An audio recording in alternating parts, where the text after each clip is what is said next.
Good morning. Like I just said, my name is John Márquez, and today I will be presenting my dissertation titled The Construction of Female Characters in C.S. Lewis's The Silver Chair. I will first present the author as well as some background information key for the development of this presentation. Then the theoretical framework and the concept of otherness will be introduced, as they are the basis of the deconstruction and analysis of the characters, which after that I will move on to the analysis of the female characters of the novel, which will encompass a description and breakdown of both the Lady of the Green Kirtle and Jill Pole, as well as an investigation of their relationship with spirituality and masculinity. Lastly, I will present my conclusions and suggestions for future studies or research. C.S. Lewis was a British writer and scholar that was born in Belfast in 1898. He was one of the scholars partaking in the informal Oxford literary group known as the Inklings, alongside many other famous writers. His fame skyrocketed because of his fantasy and fiction novels and stories such as the Chronicles of Narnia, yet his non-fiction Christian apologetics also granted him some recognition. Lewis had a spiritual and religious upbringing, which is reflected and foreseen in many of his writings and stories, where we can find very subtle religious morals or characters that mirror biblical personas. This influence ultimately led to the debate questioning Lewis's misogyny and sexism in his narratives. Which, speaking of sexism, regarding the hypostasis that women often fulfill in fantastic epic literature, these archetypes are very scarce, very stereotypical, and mostly submissive. Female characters have no bearing regarding classical heroism, and subsequently, female characters are stuck with subjugated and passive roles. There are 5 major roles in fantasy suited for women, which are these 5. The Holy Mother is the matriarchal typecast whose goodness and benevolence transform her into a moral advisor for the heroes.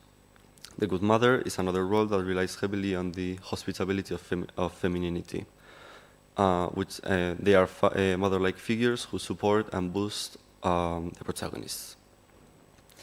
The Wise Woman and the Female Warrior are the hypostases or archetypes closer to classical heroism, yet their contributions rely on becoming friends and supporters of their masculine counterparts or protagonists.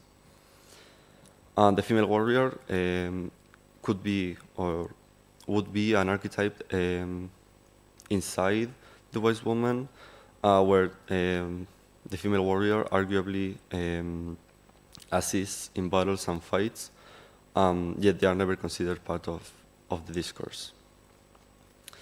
Apparently, all of the female visitors of Narnia are considered or fall under this term of the female warrior, and are considered female warriors. Jill Pole being of course the one in this book. Lastly, the Black Goddess is the basic villain of the narrative, whose evil and wickedness are excused because they exploit their femininity. The Lady of the Green Kirtle fulfills this role in the Silver Chair. So all of these hypostases diminish female characters and portray them outside the discourse as mere objects for the progression of other protagonists and never as the subject of the discourse.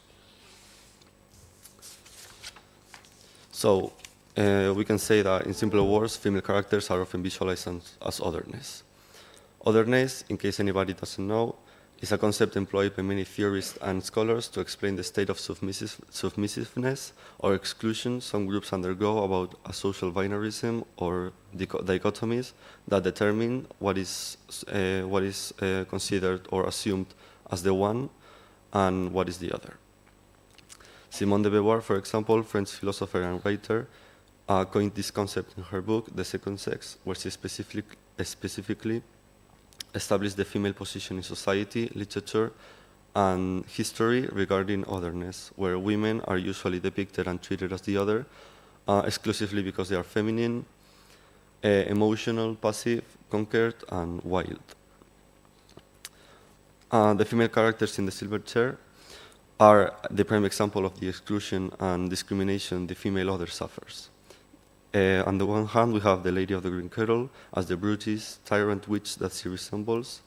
She resembles the oppositional other who endangers this dichotomy and needs to be fought. She is a major risk for binarism as she is trying to establish herself as the one. On the other hand, we have Jill Paul, the only female heroine in the protagonist trio that tries to save Narnia. She is very reminiscent of the defective other that needs to be kept submissive and passive by the discourse so that she doesn't revolt or become the oppositional other.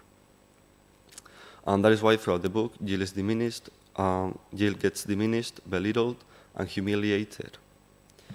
So, having said that, we can start with the analysis of the characters, starting with the Lady of the Green Kettle, which is described as a seductress, a temptress, a woman of extreme beauty that holds the ability to enchant, allure, and brainwash male characters.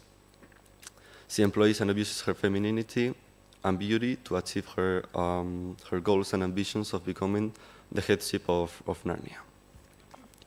This sinful exploitation of her beauty is transgressive as she uses sexuality to gain power over men, and therefore tries to establish herself as the one while disarranging the conformity of the binarism. That is why the hegemonic discourse pictures her as corrupt, immoral, and sinful, and the abuse of femininity is employed as a poor excuse for her dehumanization and demonization. So by the end of the story, the audience realizes that the Lady of the Green Kettle loses all sense of humanity when she becomes a monstrous serpent. Her identity is diminished even further to the point where she cannot keep her human form in the last scenes before her demise, or perish. She dies as a monster instead of as a human, highlighting the true perception of her character according to the discourse, which is a mere scaled monster that needs to be eradicated. When it comes to Jill Paul, even though she's introduced as the main protagonist of the story, her presence and identity as a female hinder her heroism and depiction. She is introduced as a childish character who is very indifferent about the task at hand, even though she is presented as the most crucial or more primary hero out of the three.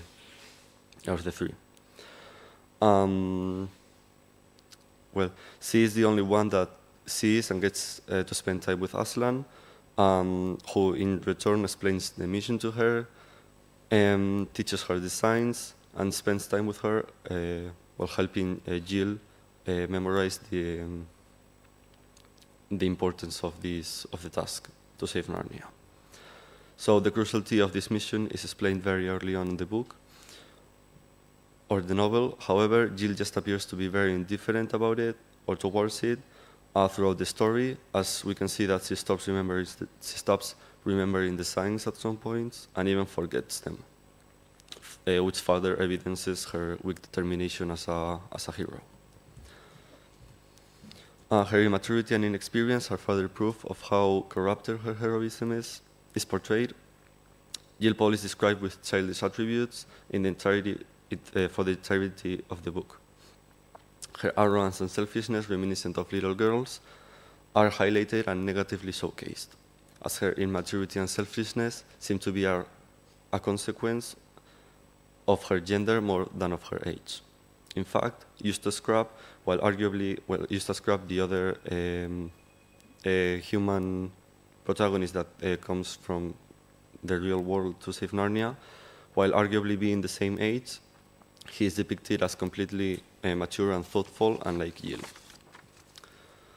Additionally, these negative female traits become an obstacle and hardship for the rest of the characters, further exemplifying her dubious heroism. To top it all off, Jill perpetrates different activities or behaviors that amplify that feeling of immaturity and selfishness.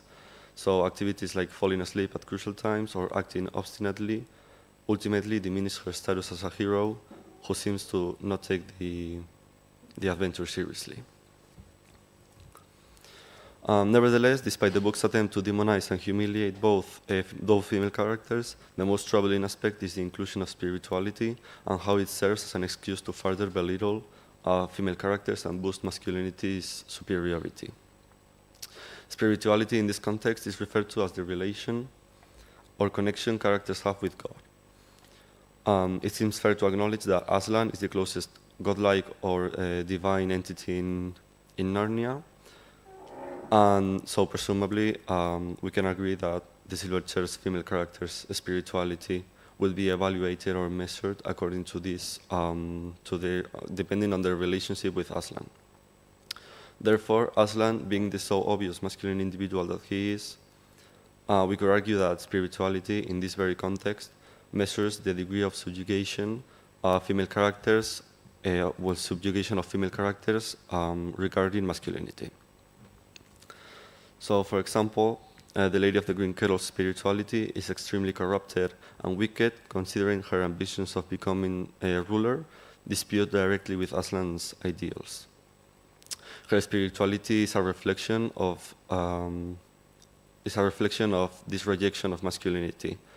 So that is why she doesn't approve of Aslan. She doesn't believe in his divinity or presence, which ultimately poisons her spirituality and ultimately demonizes and dehumanizes her. Additionally, this corrupt spirituality is physically witnessed in the book, in the realm in which she rules. The Lady of the Green Kettle, the Lady of the Green Kettle's domain is described as a miserable, dusty, and despairing scene, which automatically contrasts with the rest of Narnia, Aslan's sunny, cheerful, and warm domain. It is widely known that there are no corrupt or evil places in Narnia, and that it is merely because of her corrupt spirituality or wicked spirituality that her domain transforms into hell. This physical and spiritual delineation only amplifies the alienation and monstrification of this character. Jill Paul's spirituality, on the other hand, is completely disparate. Her spirituality does not vilify her, but it patronizes her as a little girl. As a human who arrives in Narnia to help Aslan, their relationship is very reminiscent or evocative of a parental or guardian hierarchy. Aslan protects and guides Jill through the adventure, like a father would supervise his daughter through trouble. Moreover, this hierarchy is completely visible in the novel, as Aslan refers to Jill as daughter, whereas Eustace and alike male characters are denominated son of Adam. This parental protection fully discloses Jill's inferiority regarding Aslan. Her passivity and subjugation to a father figure like Aslan does not allow Jill to evolve or develop as a proper hero. This passivity is also demonstrated when analyzing Jill's participation in battle and actions. Neither Aslan nor the discourse allows Jill to partake in any physical confrontations, highlighting her apathy and submission. She is not given a proper equipment to fight, and when given the chance to fight, she silently and submissively waits in a corner for the fight to end, while the male characters or the male heroes finish battling. Speaking of which, the male heroes that accompany Jill in this adventure is Eustace Crabbe and Puddleglum, have a better sewing and depiction than Jill, even though they are presented as more secondary characters compared to her. They are showcased as proper heroes that do take seriously the task, heroes that sacrifice themselves for the sake of succeeding, heroes that do not act or behave like obnoxious children. Not only that, but they are the two characters alongside the narrator that keep bringing up Jill's mishaps and problems. They ridicule Jill several times, reminded her how her past accidents and interruptions are obstructing and hindering their adventure. The discourse finds ways to diminish Jill's heroism and paint her as a terrible hero to the audience. As we have seen with her descriptions and behaviors, her parental hierarchy with Aslan, where she is implicitly on an inferior status, and to top it all off, this dynamicity where the other characters are portrayed or appear to be superior. Even though Jill is presented as the protagonist, the discourse always favors masculinity, and femininity is always pushed to an inferior secondary position that obstructs and hinders masculinity's progression. So, in conclusion, we can argue that the author's religious influence and stereotypical hypotheses indeed delineate and hinder the female characters in the Silver Chair, where they are either vilified or ridiculed merely by the fact that they are feminine. The discourse never poses either the Lady of the Green Kettle or Jill Pole as the subject of the story, but rather as the object to demonstrate masculinity superiority. Their identities as the other as further evidence of how they are never planned to succeed or redeem themselves. Additionally, spirituality is employed as another meaning to glorify masculinity while underestimating femininity. However, as this is not Jill Pole's only appearance in the series, I believe that further studying should be done in order to analyze both her appearances in this book and her behaviors in the book The Chronicles of Narnia, The Last Battle, and to compare both appearances and behaviors. Thank you very much.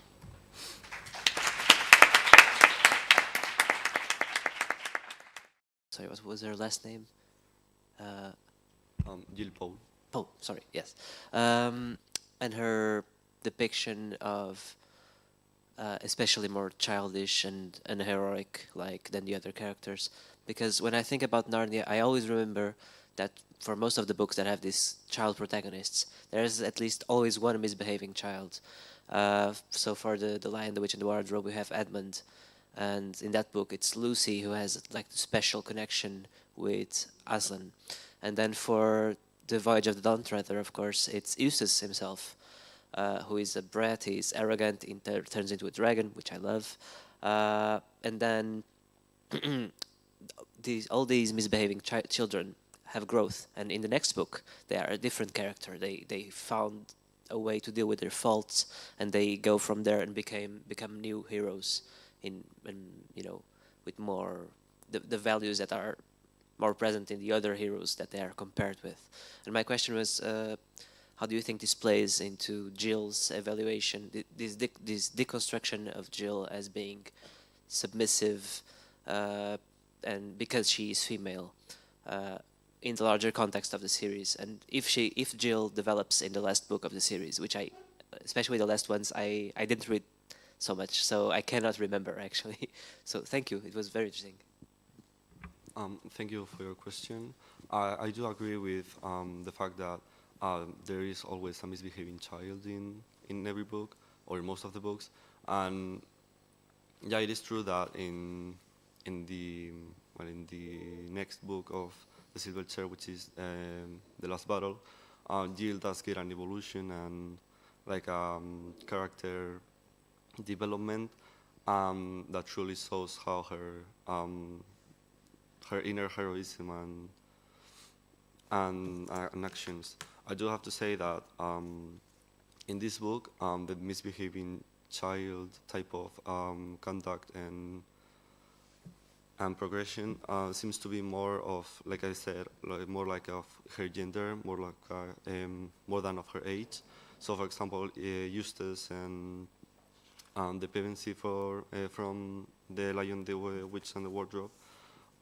Yes, they are misbehaving, but there's like this excuse of, they behave like this because they're children. And in this case, in Jill's case, the narrative and the discourse kind of like has this narrative of she's not behaving like this because she's a child, but because she's a female. I do have to say that, like I said, there's an evolution in the next book, and I do think that Eustace has this very great depiction in this book because of his last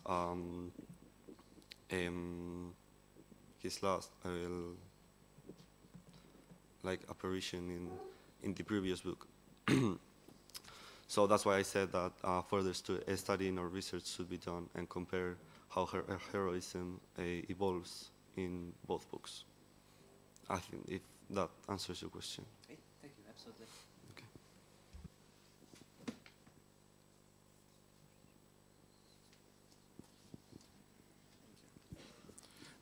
Thank you, everyone. Thank you, Ulysses and Marquez. I have a question for both. I learned a lot from your presentation.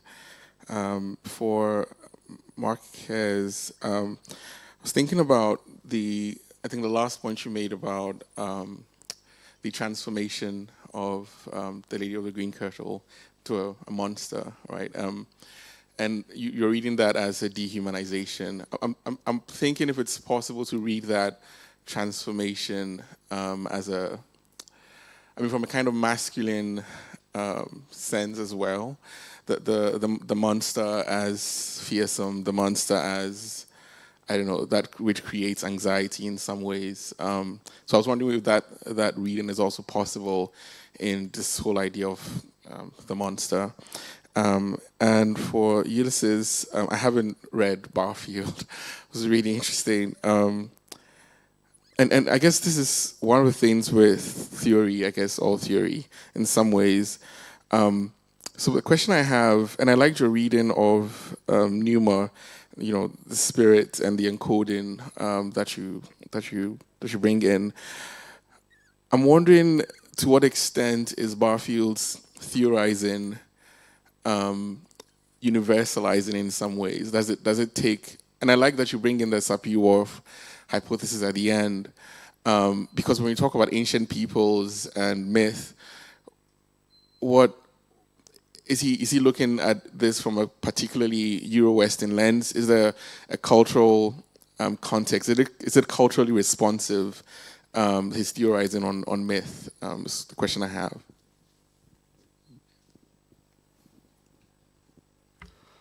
So thank you for your question. I have to say that the Lady of the Green Kirtle does really represent this. She's a very feminine, physically, a very feminine character, but she does have these masculine attributes, masculine quote unquote attributes, because she's brutish, she's a tyrant, she's powerful, and I do think that these masculine attributes and her dehumanization are very correlated, because her ultimate dehumanization, like the epitome of that dehumanization, happens because of how her masculine attributes are, like I said, are like a danger for the dichotomies or the binarism, because she's trying to establish herself as the one while being the other. She's like taking attributes from the one and making them their own. That's why I think that her last scenes as this serpent are both like a consequence of her dehumanization and her masculinity.